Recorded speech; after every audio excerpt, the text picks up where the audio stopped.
First of all, it was a kind of ingenious idea. It was very, very simple and very straightforward, but at the same time caused kind of dramatic tension.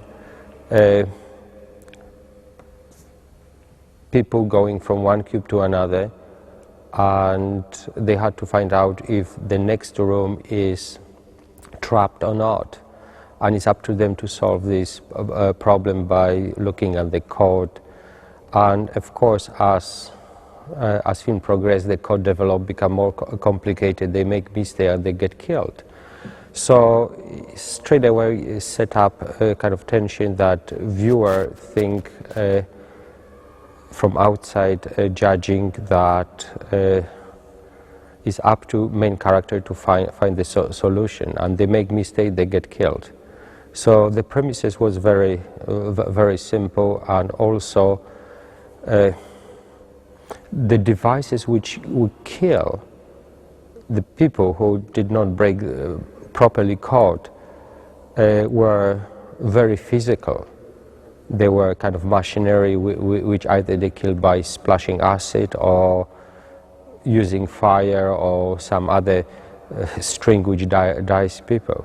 And I think this was absolutely great idea. This is what really struck me in the first cube.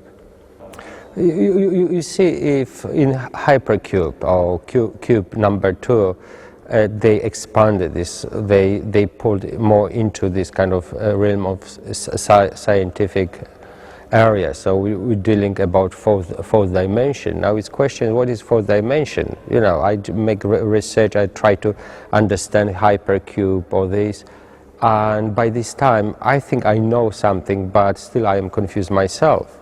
So as a director, I had to operate in the area which I am virtually ignorant, but to sell viewer in a way that they accept that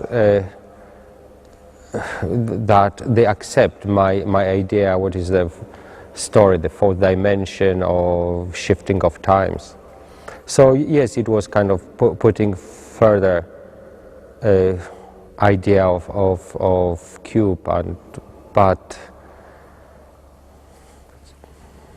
you see, in opposite to first cube, I developed my idea to explain more what happened at the end, who was the creator of the Hypercube. And obviously is the easiest things and much more safest things to blame some organization, usually the biggest organization, which is government.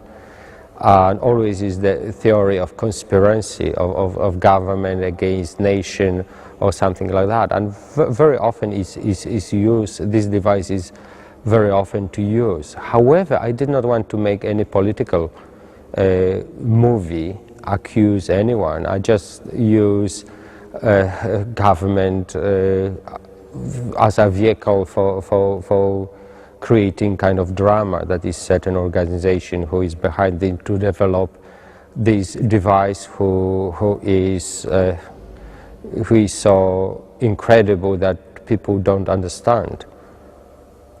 No, science fiction always is something which is very appealing to everybody. Not that I am buff of science fiction. I'm buff anyone who enjoy good story. Find some science fiction very appealing thing. Like for example, like trying good wine. You don't need to know about wine, you taste that is good. So when you read the book or your subject of observing scientific film or even reading literature or popular science literature, you just become very much interested.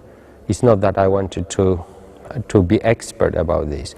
It's one of the part which you as a human being, you deal with this. You are, like for example, the same with politics. You draw into look at politics, interested what happened around you. The same science, particularly now science become much more something which was our imagination, it become reality. So you are affected by science fiction.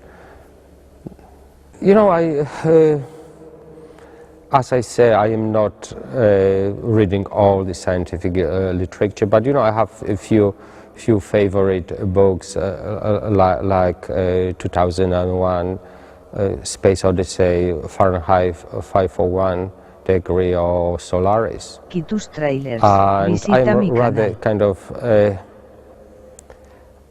oh, of course, I'm reading popular science or other book, which is like appealing for me as a reader. I don't analyzing deeply this, like making mathematical equation.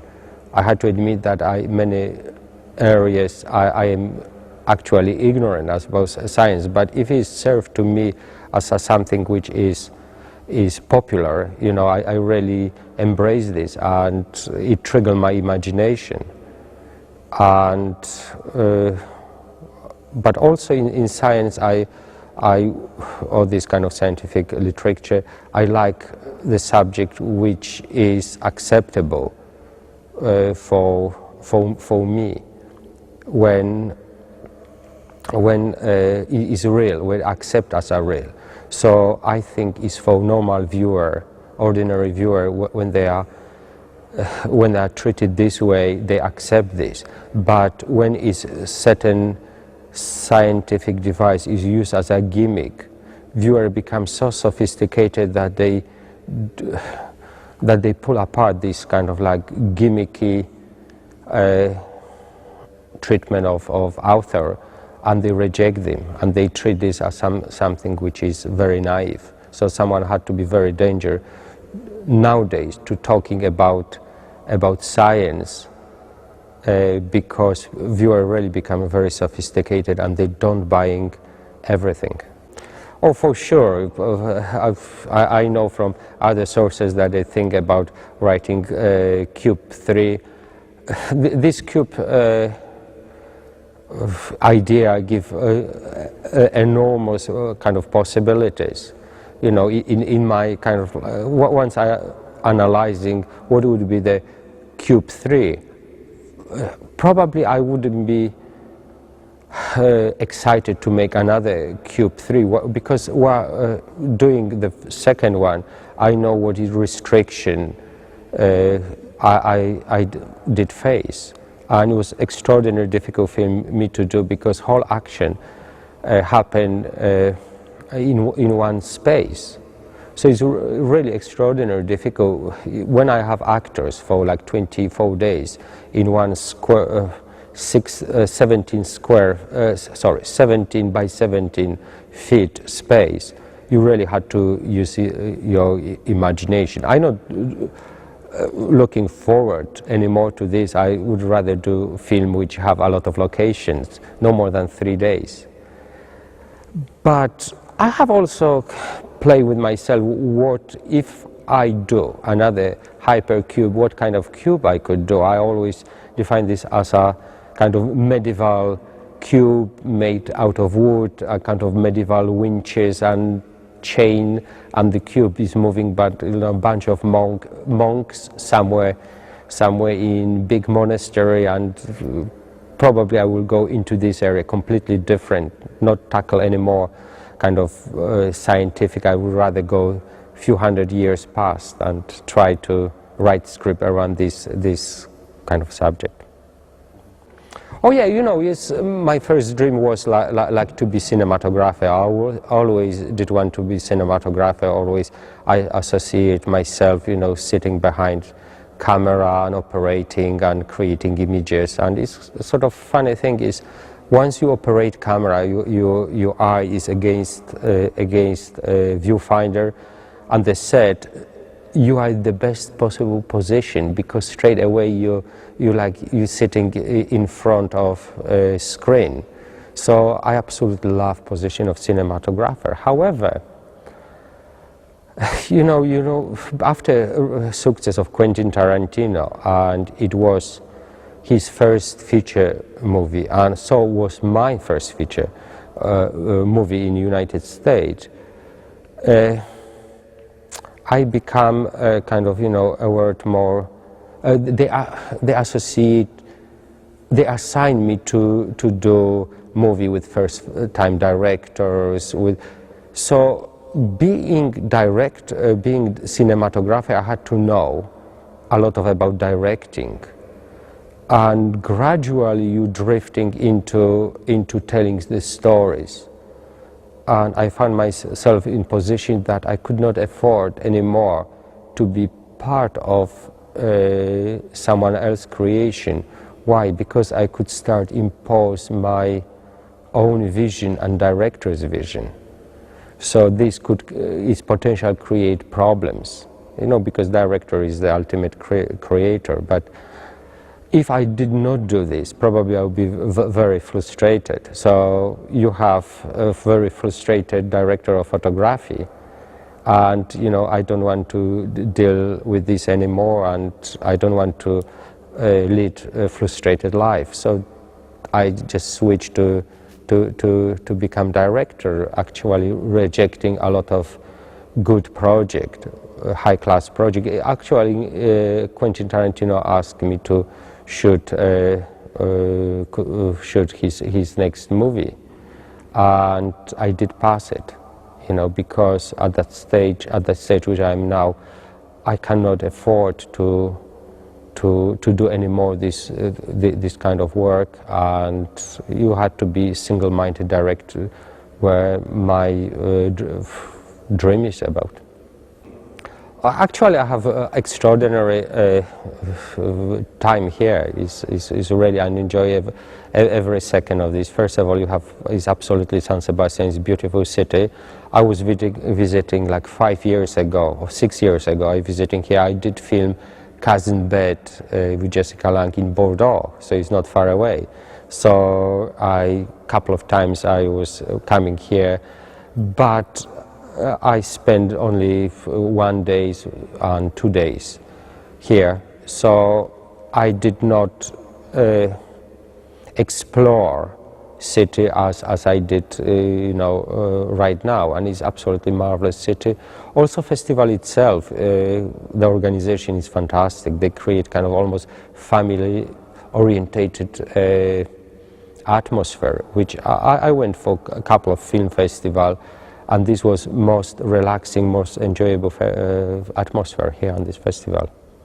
And also, I am so glad that, you know, they acknowledge Hypercube, and they choose me to visit the city on the festival. You know what is one of the reason I started interested really in cinema was a couple of movies which I went to cinema as a kid and suddenly start looking at this. I said, oh, this is fantastic. One of these films was The Gun of Navarone, which was shot by Oswald Morris, which later became my teacher at National Film School, and also, you know, a couple of other movies. But the moment I start thinking seriously about cinema, I start exploring books about cinema, and one of the books was I remember Haunted Screen, or other book which was tackle about German expressionists. And early as a kid, I remember film which really haunted me was Nosferatu.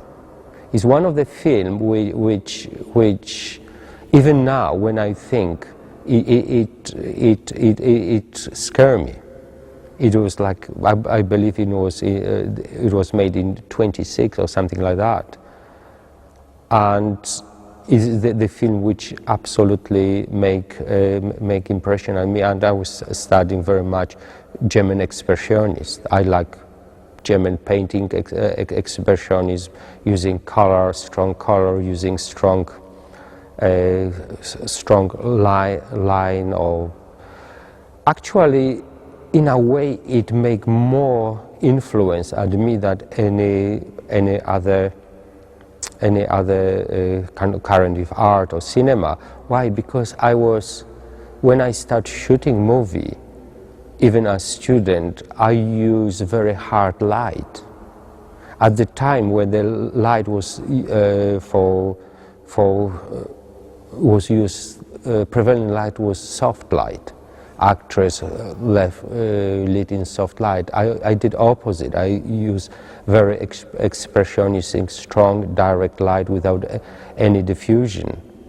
And it's partly, it come to left behind what I know about expressionist cinema. Also, you know, my origin is from Poland, so I am very close to kind of like culture in this part of Europe, like Germany, Poland. So there are big similarities. Would you show here? Yeah. You know what? Actually, I have not much chance to see other movie. First of all, I come here. It was like Sunday. You know, after all this jet lag or flying 16 hours, so virtually I did not have time to look at this. Point is, I always have chance to look, because I will have access to every film which show here or one way or another.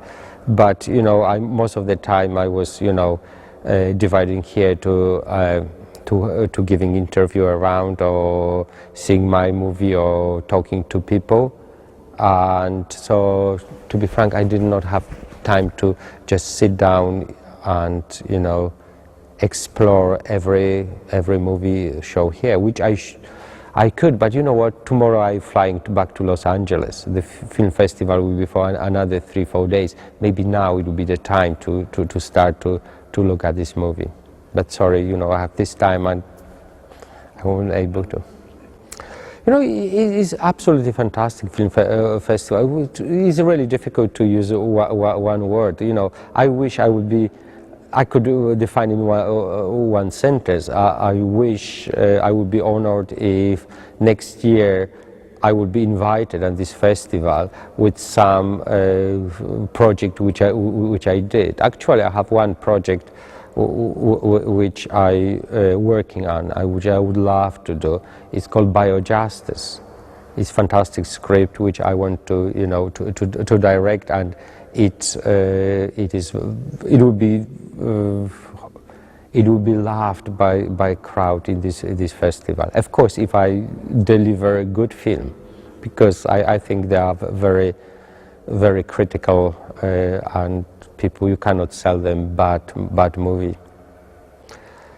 You know, there's about this project. Actually, it's kind of difficult to take the story, because to respect to a writer, I had to keep kind of hush, because you know, everybody paranoid in the industry. Maybe one idea could be taken by someone else.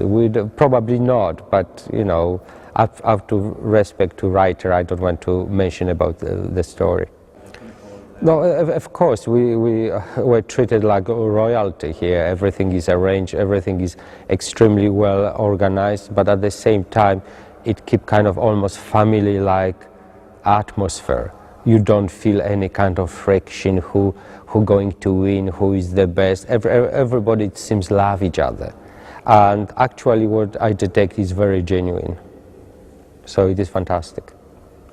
Fantastic time in fantastic film festival. Thanks very much for having me here. Thanks.